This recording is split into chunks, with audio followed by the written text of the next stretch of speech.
Did you know that Game of Thrones is getting a prequel series?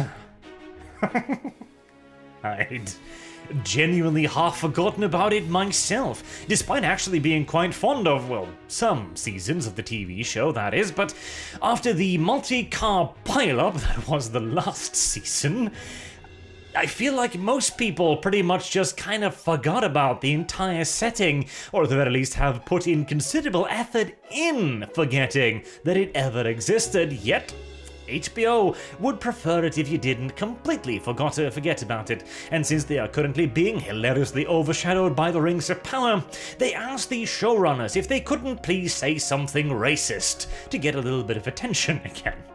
And thusly, they complied.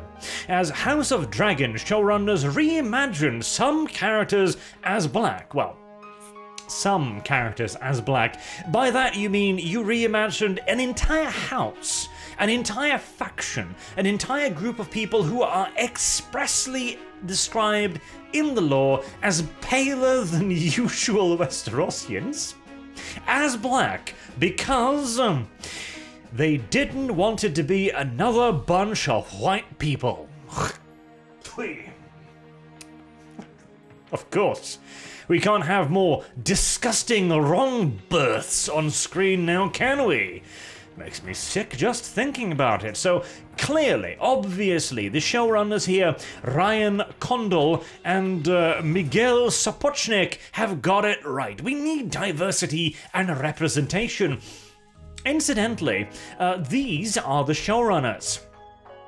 Now, I, as a good progressive, am of the opinion that true representation can only be done by those who possess the correct coloured skin, and so I would heartily lobby HBO to fire both of these lily-livered, probably Nazis, let's be fair here, you know, judging by their visage, etc., and replace them with proper people, genuine representation. Yes, I think that would be better. Unironically, I'm not even kidding. These people have shown themselves to be thoroughly incompetent, and I think actual black directors would be more respectful to the goddamn franchise. Anywho, it was very important for Racist 1 and 2 to create a show that was not another bunch of white people on screen, Condal told EW. We wanted to find a way to put diversity in the show, but not in the showrunning seat, mind you, because, well, somebody's got to be get paid here. But we didn't want to do it in a way that felt like it was an afterthought, or worse, tokenism. Ah, yes. You'd like to avoid tokenism, wouldn't you? Which is why you now have a race of silver-haired black people.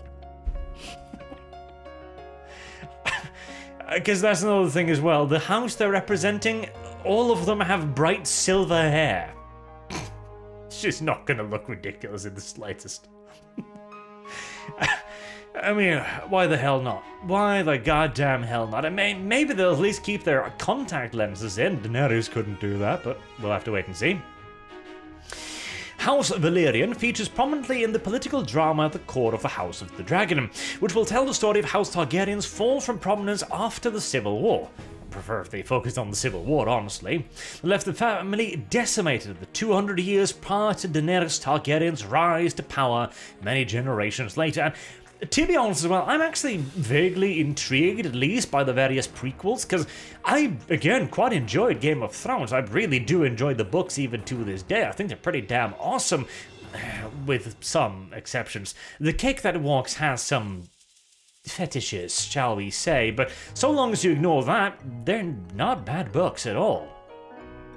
The Valyrian family came to Westeros from Valyria, in Essos, even before the Targaryens.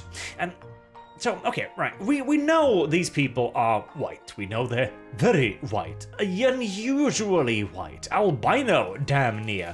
So why did they decide to turn this specific faction into the black guys? Well, partially because you gotta get rid of the whiteness somehow, as the showrunners have already told us. But also, they do have a theoretical technical excuse, as you see. According to Condal, The Cake That Walks toyed early on with the idea of depicting the Valyrians as black conquerors who came to Westeros from the west. Aha, well there you go. They've got an in-universe reason. The author himself said they were black. Or, well, kinda. Here's the thing, as far as I've been able to determine, the cake that walks, also occasionally referred to as George R.R. Martin, briefly toyed with the idea of making them black. This is true, until he thought to himself, that doesn't make any sense. Geographically speaking, they're not in the position where you would expect people to, well, develop that kind of a skin color. And having a well-established conquering faction coming from wherever just show up on the shores of Westeros and be like, hi, we're very different than anyone else besides us, and we've clearly been deposited here by aliens, apparently, but nevertheless, here we are. It would just be kind of weird, because laudably, the Cake That Walks' original intention with Game of Thrones was to make a more gritty and realistic fantasy universe, which is an idea I absolutely admire. And this includes, of course, having that if you've got a fantasy equivalent of the British Isles, which is what Westeros is, you wouldn't expect a whole lot of black people in the rough equivalent of, well, France and the Netherlands. Be weird, really, frankly. The lack of diversity both on screen and behind the scenes, now that part I agree with, Game of Thrones has long been discussed criticism of the fantasy show. Has it? Like, I feel like the shit-ass writing was more worthy of critique, but very well. Where does this criticism come from for not including more people of color? Well, you know exactly where it comes from. And I love this, by the way, the exact same kind of looking magazine, like you could print these carbon copies of one another, mainstream entertainment, who are subtly interested in all of this geek shit. Like, oh, we're very intrigued by this Staru Warzu thing you're talking about. I'm sure the various Jedi Knights will have nice fights in Westeros this year as well. And I do love this article. Westeros has a race problem, okay, so far so standard. And then Caroline poses a hard-hitting question. Here's a question for Game of Thrones fans. Why aren't the Lannisters black? I'm just gonna let that one sink in for a second before allowing, well, Caroline to hammer the point home. The answer probably seems painfully obvious.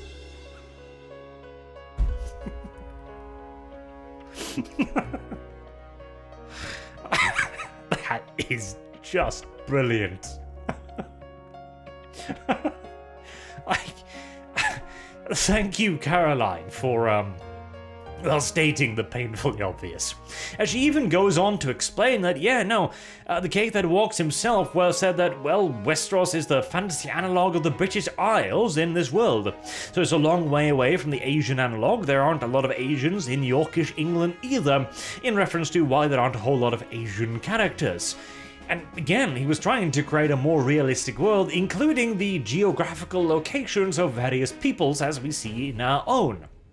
And what is Caroline's counter-argument to this? So she's been given a reasonable explanation. Well, I made the world and I wanted it to be this way, and that's just why it is, and I'm not going to enforce the diversity just because you tell me to, because it kind of ruined the entire universe, frankly. Well, it's the usual. Come on, I'm sure you can guess. What is her reason and rationale here? Oh, it's because he seemingly forgot that he created Westeros wholesale. I do love this rationale. It's just like, well, you made it up, and so you can make some more shit up now, can't you? It kind of feels like a threat. It's like, well, frankly, you did just make this up, didn't you? So why can't you make up what I want you to make up, too?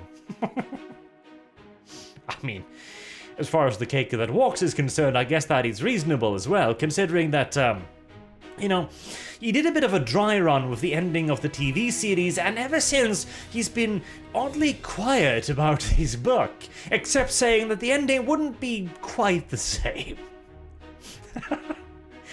To be fair, I see why. Of course, they also go on to complain about Daenerys being too much of a white savior, in contrast to what? I wonder, should she... Well, no, genuinely, what is the alternative here? So she liberates a city filled with slaves, and she liberates them. Okay. The alternative to this is... what? She kills the slaves too? tells them to fuck off into the desert? What? It's like, oh, the white savior complex. It's a very, very bad thing. Tell me again who ended the vast majority of slavery. Don't worry, I'm listening. I'm sure you can dig it up on Wikipedia somewhere. Nearly all of the people of color on the show were also given the backstory of coming from the same place, the Summer Isles. Much like the vast majority of people from diverse backgrounds in real world coming from places which have the correct areas to, well, create them. Most white people come from Northern Europe. It's weird, I know, and yet here we are. It might have something to do with it, what was it? I was once called a racist for pointing out that the salamanders in 40K looked the way they did due to solar radiation. Which is very funny, because, well, why do black people look the way they do?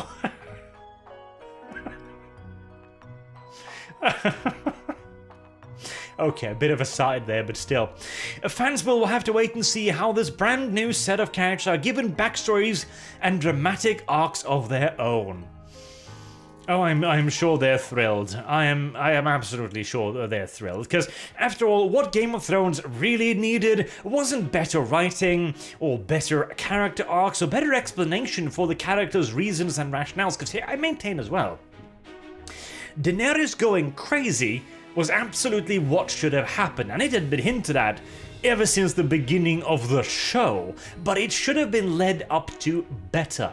And she should have gone crazy over time. It should have been a slow degradation rather than going a little bit nutty and then I'm just gonna burn literally everything right now. There is such a thing as ramp up, but the show needed to wrap up in a single season, and so the Army of the Dead was swept on the rug in a single episode. Every single plot line was neatly wrapped up and tossed into the ocean, and Daenerys then decided to burn the capital because, well, they were out of episode time.